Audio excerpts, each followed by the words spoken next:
बिहार के अधिवक्ताओं को नमस्कार प्रणाम करते हुए आपसे रूबरू हो रहे हैं।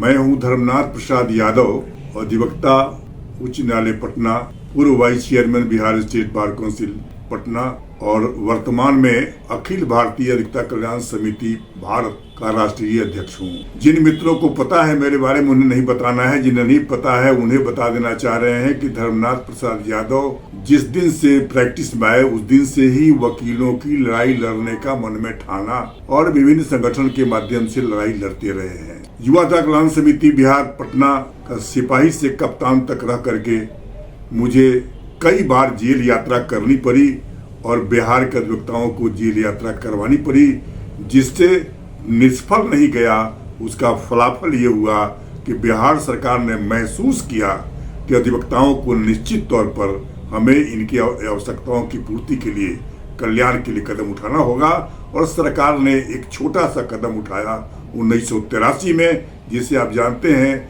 कि Bihar advocates welfare fund act 1983 और रूल 84 का गठन हुआ, जिसके चलते आपको 2-3 चीजें की प्राप्ति हुआ करती हैं। लेकिन हम लोगों ने जो सोचा था कि ये केवल मृत्यु लाभांश मिल जाने से, अवकाश लाभांश मिल जाने से, रिटायरमेंट के लाभांश मिलने से, मेडिकल से केवल काम नहीं चलेगा, बल्कि इस पेशे के रीढ़ हुआ करते हैं युवा। और युवा जब प्रारंभिक अवस्था में अपने पेशे में सही ढंग से ईमानदारी पूर्वक मेहनत नहीं कर पाते तो वो न अच्छे वकील हो पाते हैं, न अच्छे जज हो पाते हैं, न न्यायपालिका में कुछ सहयोग कर पाते हैं, उनका लाइफ फ्रस्ट्रेशन से गुजरने लगता है।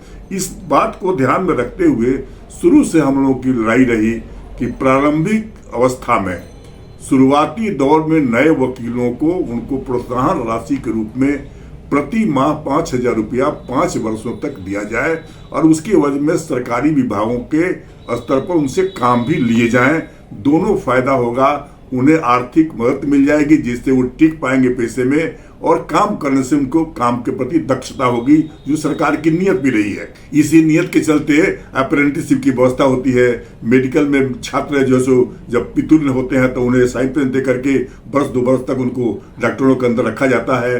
तो हम तो डबल ग्रेजुएट हैं, सिंगल ग्रेजुएट लोगों को दक्षता के लिए ये सब काम सरकार भी करती है, तो डबल ग्रेजुएट के लिए भी करना ही होगा। अब मंशा भी सरकार की यही है। इसी आधार पर हम लोगों ने इस बात को उठाया था। तो ये लड़ाई लड़ते हम लोग रहे हैं आज तक। अंत में स्थिति यहाँ तक आई कि युवा अधिवक्ता कल्याण समिति भारत की के बैनर के तरह जो लड़ाई लड़ी गई, उससे जो कुछ मिला उससे संतुष्ट नहीं होकर के हम लोगों ने चिंतन और मनन करने के बाद पूरे भारतवर्ष के वकीलों के कल्याण की चर्चा करते हुए एक गठन किया गैर राजनीतिक संस्था का, पारदर्शी संस्था का। इसका नाम है अखिल भारतीय अधिवक्ता कल्याण समिति भारत। ये समिति 2016 में गठित हुई और अब तक ये जो है सो अपने 25 सूत्री मांगों को लेकर के लगातार लड़ती आ रही है।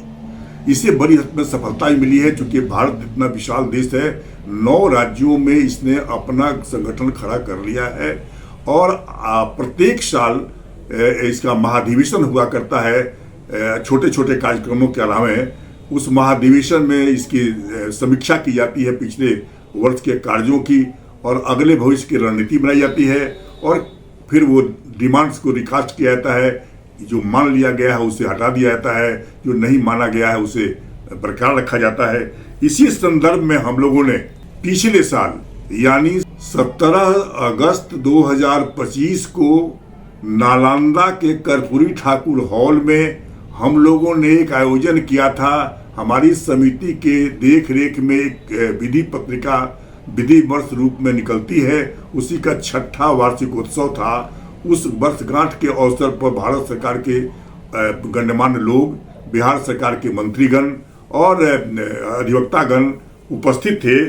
उस हॉल में जो क्षण कर बात आई थी उसके आधार पर हम लोगों ने बिहार सरकार के पास एक ज्ञापन दिया था 19 अगस्त 2025 को, जिसमें बहुत सारी मांगों के अलावा ये प्रारंभिक से जो मांग हमारी चल रही थी नवागंतुक वकीलों के लिए 5,000 प्रति महीना उनको सहयोग राशि के रूप में, प्रोत्साहन राशि के रूप में देने के लिए, इस मांग पर जोर देते हुए, अधिवक्ता प्रोटेक्शन एंड कंपनसेशन एक्ट के बारे में जोर देते हुए, अनुदान के बारे में जोर देते हुए जो हम लोगों ने ज्ञापन सौंपा था 19 अगस्त 2025 को, उस पर ध्यान देते हुए, संज्ञान लेते हुए बिहार सरकार के तत्कालीन और वर्तमान दोनों कहिए, सम्राट चौधरी साहब ने, उस समय भी उप मुख्यमंत्री थे, आज भी उप मुख्यमंत्री वही हैं, और इन्होंने प्रेस कॉन्फ्रेंस करके घोषणा किया कि वकीलों की मांग जायज है। इस संदर्भ में बिहार सरकार प्रति वर्ष 5 वर्ष तक तो नहीं,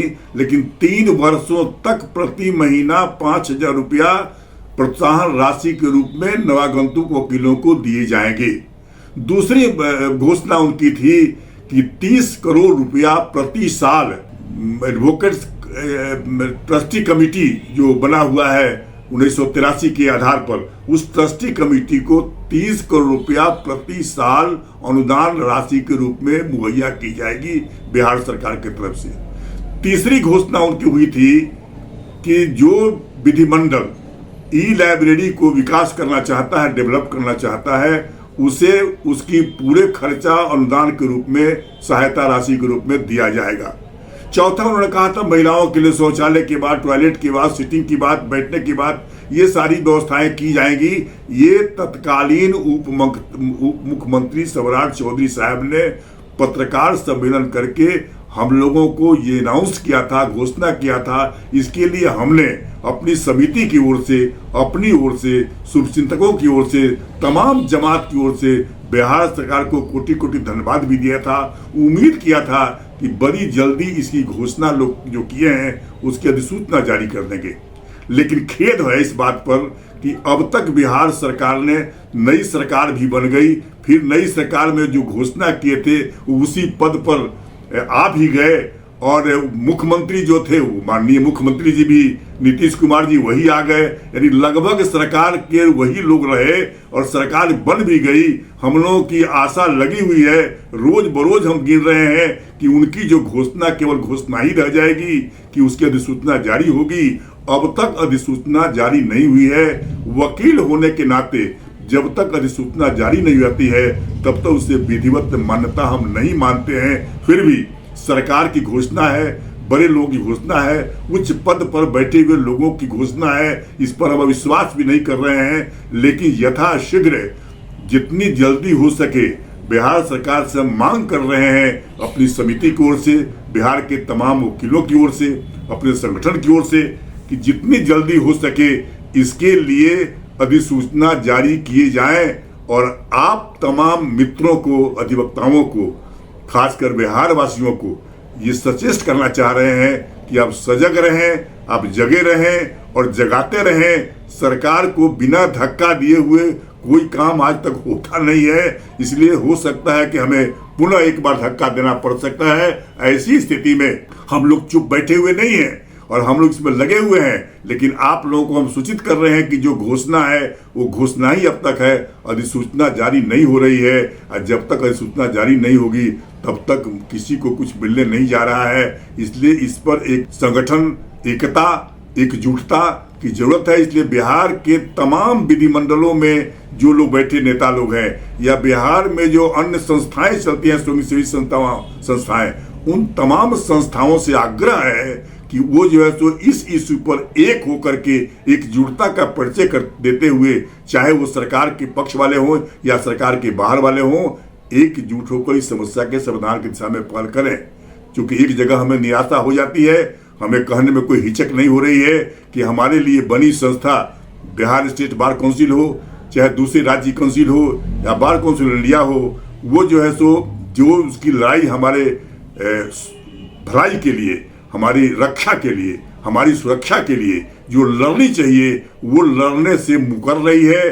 अब कारण आप सभी जानते हैं कि किसी न किसी पार्टी का सेल होने के चलते जब अधिकारी ऊंचे स्थान पर जाते हैं और किसी दल के सेल बन जाते हैं तो उनका मुंह खोलना बंद हो जाता है। और दुर्भाग्य हमारे लिए जरूर है कि बिहार के चेयरमैन जो तथाकथित है अभी रमाकांत भाई जी, मेरे हिसाब तथाकथित इसलिए कह दिया कि कानूनी तौर पर बिहार स्टेट बार काउंसिल चल ही नहीं रही है।